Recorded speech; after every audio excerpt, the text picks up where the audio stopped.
The Great Steppe, millenniums of events, hundreds of nomadic tribes and people. They lived, worked, made discoveries, conquered large tracts of lands, and left us some mysteries. To learn more about it, watch the project called Enigma of the Great Steppe.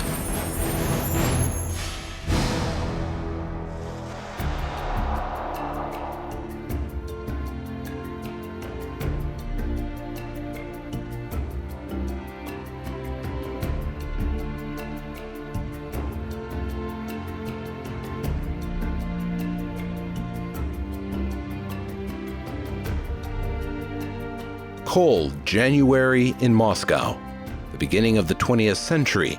A young guy is fervently arguing with an elderly man in the small studio of Pyotr ShpolYansky, the main photographer of the Metzl Advertising Society. Suddenly his eyes fall on a newspaper article.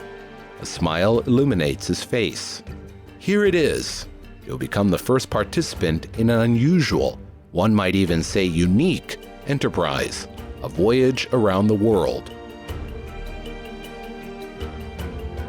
Thus, the way of 1,000 miles has begun for Alibi Dzhangildin, the first Kazakh traveler.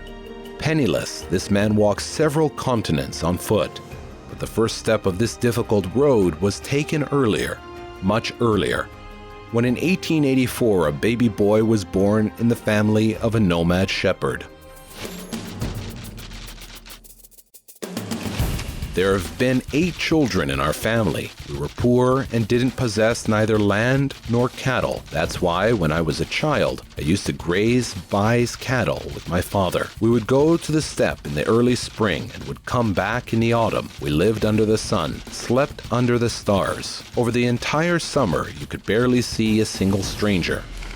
It wasn't even a village. Technically, it was just one family who lived remote from everyone.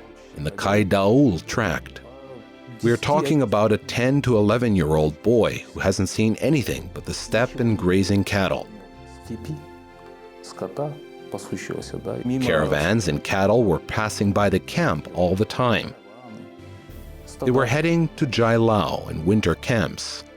He knew that there was something bigger than that, a whole new world that he wanted to see.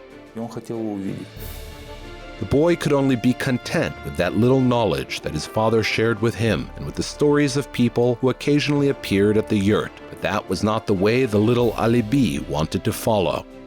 When Alibi Dzhangildin was 10 years old, he enrolled at a local Kazakh-Russian school. Those Kazakh-Russian schools were established by the Russian administration in order to Russify the Kazakhs. There is no definite answer on who influenced the boy's decision. Perhaps the missionaries did. They were slightly late, because by that time Islam was already dominating in the steppe. But they never ceased trying to bring new people to the Christian faith. Ibrahim Altinsarin was the one opening Russian Kyrgyz schools. Illuminates wasn't just his friend, he was a trustee, an elder mate of Altinsarin's. Illuminates was the preacher of Christianity. He was the bearer of Christianity in the Kyrgyz steppe. However, Ibrahim Altinsarin has never adopted Christianity. In his memoirs, Dzhangildin mentioned that Ahmet Balgambayev, a teacher from Turgay, has visited them and offered Alibi's father, or as the alternative version states, his uncle, to enroll the boy at a school.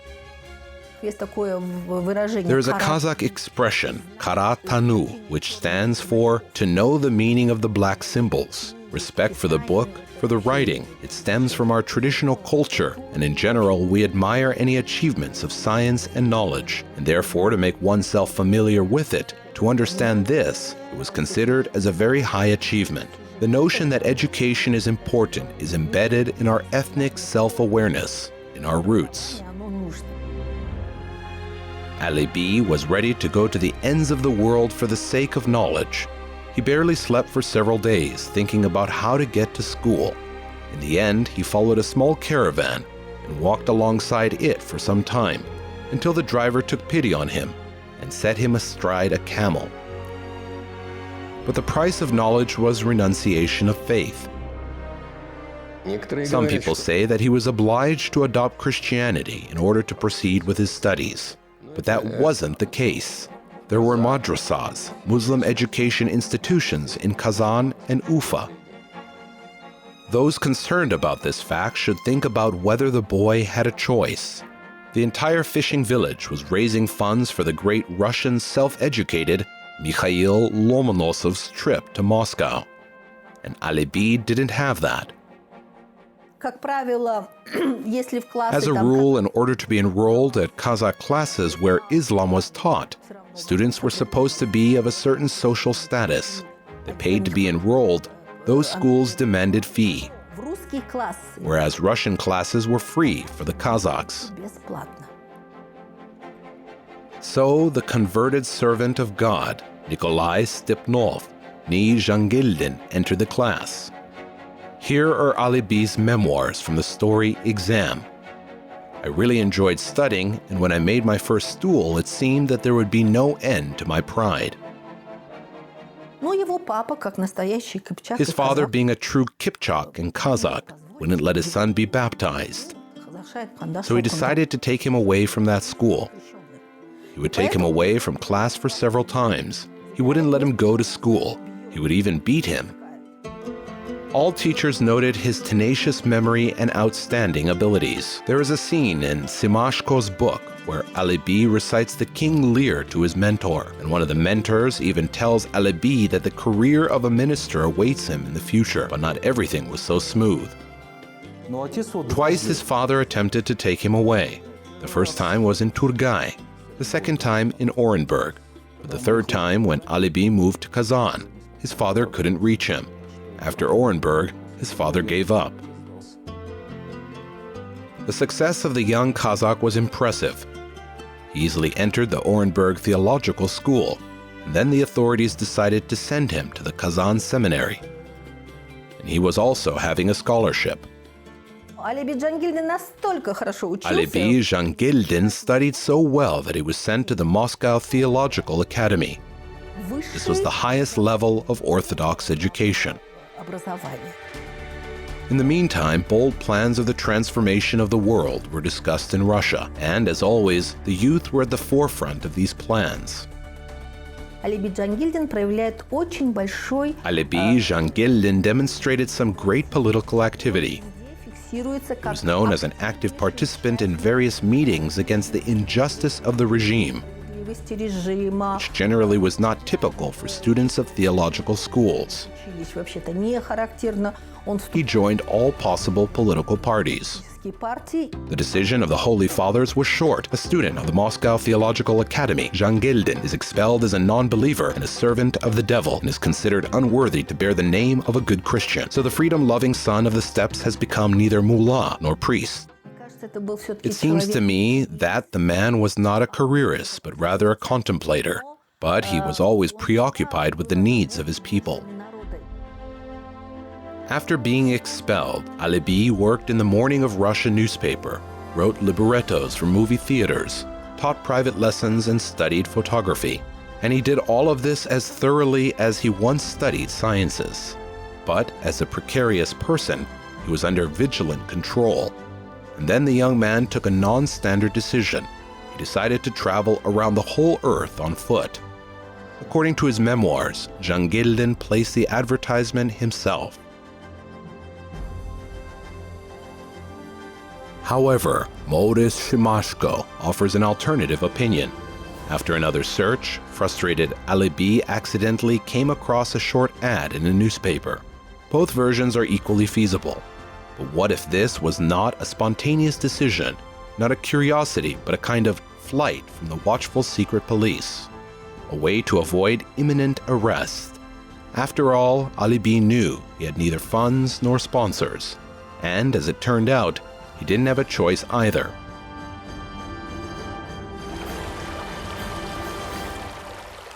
Whatever it was, in July 1910, Dzhangildin and his three companions departed from Moscow to St. Petersburg. Further, they traveled to Europe through the Baltic states. The equipment of the future conqueror of the world was minimal: durable athletic shoes, a felt hat, 25 rubles and a camera. Not that much. In Europe, Russia was considered the country of savages, but in Austria-Hungary, travelers, namely Alibi Dzhangildin, received an unexpectedly warm welcome.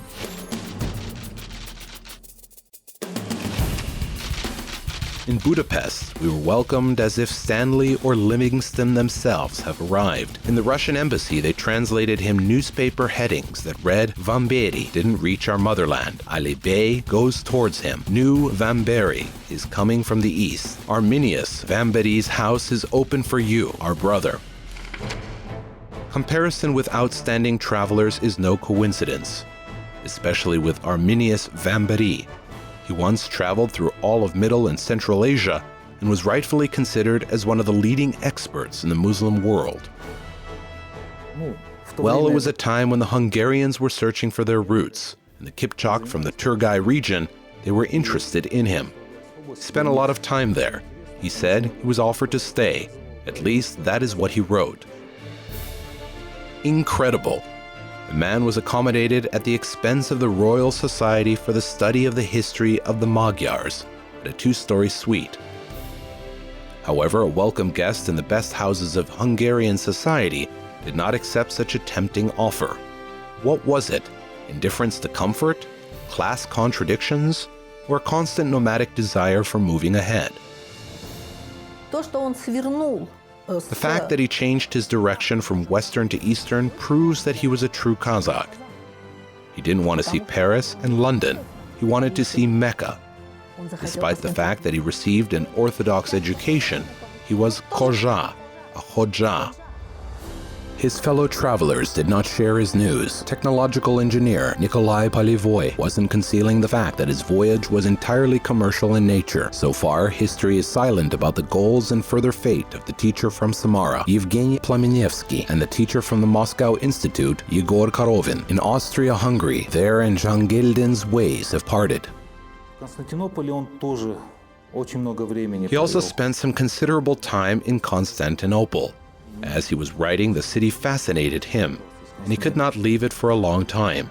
It was such a bright and interesting city indeed, and he traveled further, went down through Turkey to Palestine, Egypt, and Sudan. In his memoirs, Dzhangildin notes that he was receiving a warm welcome everywhere. In Baghdad, he was introduced to the Ottoman governor, General Muhammad Pasha, the son of the famous Imam Shamil. Our traveler did not get tired of taking pictures of all the places he visited, and this raises a number of questions. I have my suspicions about the fact that he was living by working as a photographer. I beg your pardon, it is today they do those snaps and that's it, right? We live in the digital age after all. But back then, there should have been films, right? How many photos there were in one film? Where did he buy his films in Nepal? Where did he develop these films? Where did he print photos? And these photos, they were of great value, and he at least should have kept some copies of these pictures for himself, right?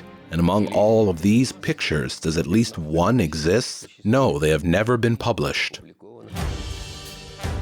So where are these artifacts? The entire world's media was following Alibi Dzhangildin's voyage. Is it possible that they vanished only because the traveler was capturing everything, even the things that were not supposed to be shown to the guest? Museums, sphinxes and pharaohs' mummies in Egypt, and child beggars on the roads. Stately temples in Bombay and Calcutta, and people shadows dying on the streets. Elite quarters of Shanghai with signs that read, "No dogs and Chinese allowed," and destitution of the suburbs. And that was the case everywhere. Even in holy Mecca, he managed to take a picture of a slave girl who was brought for sale. By the way, according to his memoirs, it was in Mecca where Bedouins attacked pilgrims, bound and robbed them but left them alive. Chronicles can be ugly, and film is easily destroyed. It is possible that these old pictures are kept in some private archives. But for now, alas, a lot of hectic events happened. Revolution and the Civil War. Uprising of 1916. I think all of this swept things away somehow. The archive was lost. The only thing he preserved was his traveler's book. pages of the traveler's book are entirely covered by visas and stamps. He could have stayed in almost any of these countries, erudite and charismatic adventurer, in the good sense of the word. So why didn't he stay? And what this unique round-the-world voyage meant for Alibi, an adventure, a school of life, or the line which he has crossed and after which it was impossible to remain the same person. What made Dzhangildin, who learned about the amnesty declared in honor of the centenary of the Romanov dynasty, return? If we discard the Soviet version that he was imbued with the aspirations of ordinary people and became an ideological Bolshevik, only one thing remains: his homesickness and desire to change things, without pathetic speeches and ostentatious patriotism.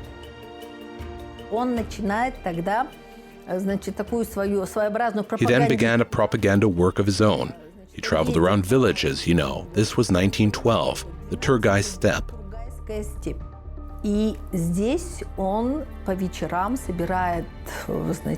And in the evening, he would gather his relatives and fellow villagers and show them footage of how the Japanese lived, or how the Chinese lived, how people lived in London. What is Mecca? What does the Kaaba look like? The authorities did not approve of such sessions. Dzhangildin was exiled to Crimea. 40 reels of film have disappeared, as well as the modern movie camera. As it turned out, Alibi arrived on the peninsula without his films. He joined the Communist Party and finally determined his political views. Alibi Dzhangildin was one of the first Kazakh revolutionaries and public figures who acquired a communist ticket in 1915. When the Communist Party was still the Russian Social Democratic Party of the Bolsheviks. It was Lenin's guard. He was working in Crimea as a meteorologist at the Pulkovo Observatory when the year of 1916 came. Asian people were mobilized for labor battalions. However, rich and wealthy people somehow avoided the honor of serving the Tsar and the fatherland, whereas people from poor families, the entire male foreign population of the empire, aged 19 to 43 years old inclusively, were digging trenches. The social injustice in compiling of mobilization lists was one of the initial reasons for the start of this spontaneous uprising, because it began precisely with the pogroms of mobilization points and the destruction of mobilization lists. Rebellions erupted through the entire Central Asia. A particularly strong wave of people's anger was seen in the Great Steppe. Nomads never wanted to be slaves. They could have served in the cavalry, but the government apparently believed that shovels were more reliable.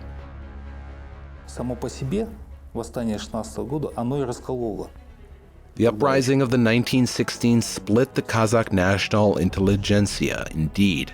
Those who participated in the uprising, they were first to change sides. After the revolution, they became Bolsheviks.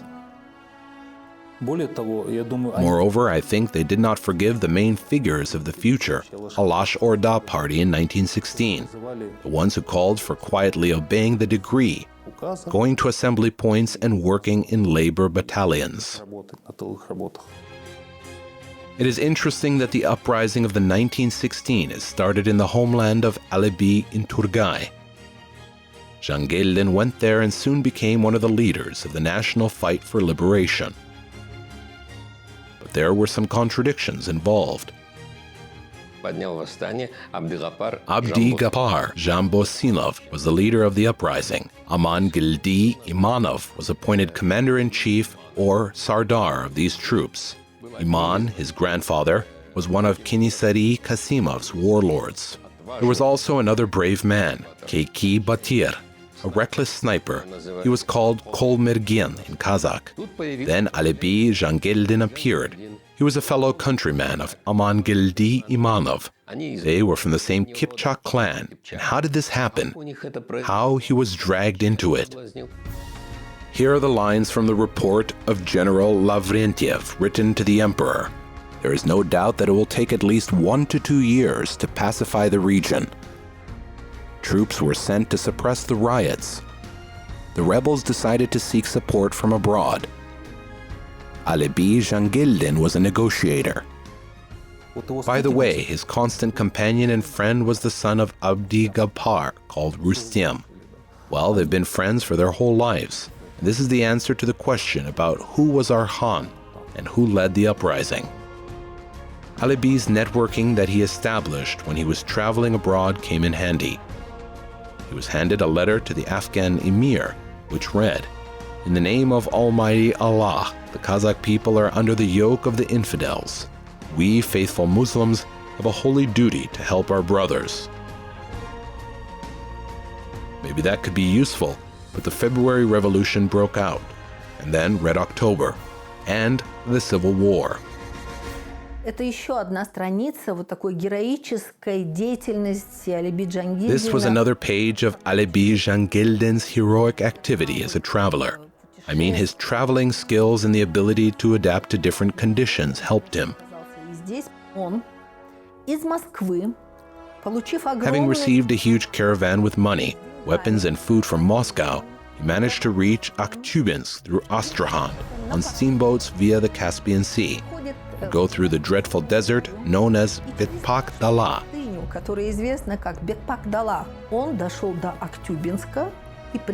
He made it to the Oktober front, where he brought all necessary funds to continue the civil war. It is possible that the success of this extremely dangerous expedition allowed Alibi Dzhangildin to avoid repression, but a political oblivion awaited him.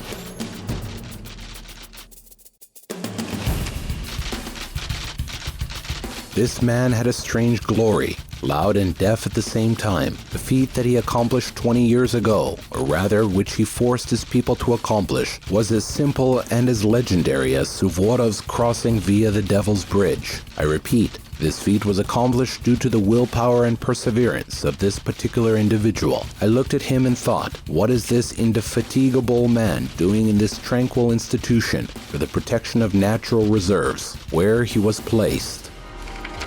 Alibi Dzhangildin survived without smearing his name with reports, which was a rare phenomenon in those days. Perhaps his personal acquaintance with Stalin came in handy. It is believed that Joseph Vissarionovich crossed out the name of Dzhangildin from all execution lists. He even wanted a film to be made about Alibi, but it didn't happen. However, there are some unique chronicles of that time in the Central Archive of Kazakhstan. То, что касается хроники, она As for the chronicle, it is dated back to 1947, 1949, 1950, and 1953. The film is dynamic. It is about the movements, the looks. Alibi Dzhangildin was an amazingly charismatic man, so confident despite the time. After all, the era dictated its rules. In 1947, Alibi Dzhangildin was spotted among carpet makers at a carpet factory. They made a tapestry of his legendary voyage. He examined it, laughed, looked at some young girls. He was alive. He was a living human being. And he was present at the opening of the monument to Amangildi Imanov in Almaty, on the Comintern Square. What is interesting is that there he looked tired, sick, and even sad at some points. What were the thoughts that emergency commissar of the steppe region was preoccupied with? Was it about a dead friend, about fierce battles and hard victories, or about the choice that he once made? My dad is a historian who attended a meeting with Alibi Dzhangildin. Dad told me that he remembered the words of Alibi Dzhangildin. We didn't build what we dreamed about at all. And yet, his circumnavigation is something that no ideology was able to touch. It is not right to call Dzhangildin a Kazakh Marco Polo. How is it possible to compare the journey of a wealthy Venetian merchant with a young man from a remote steppe? The Italian sought to expand the market, and Alibi dreamed of comprehending the world. Would Marco venture on a long journey without gold? Unlikely. And Alibi managed to cross 3 continents with virtually no funds. The similarity perhaps is only in them both being good negotiators and diplomats. So, Mr. A was and will be the first Kazakh traveler to travel half of the Earth.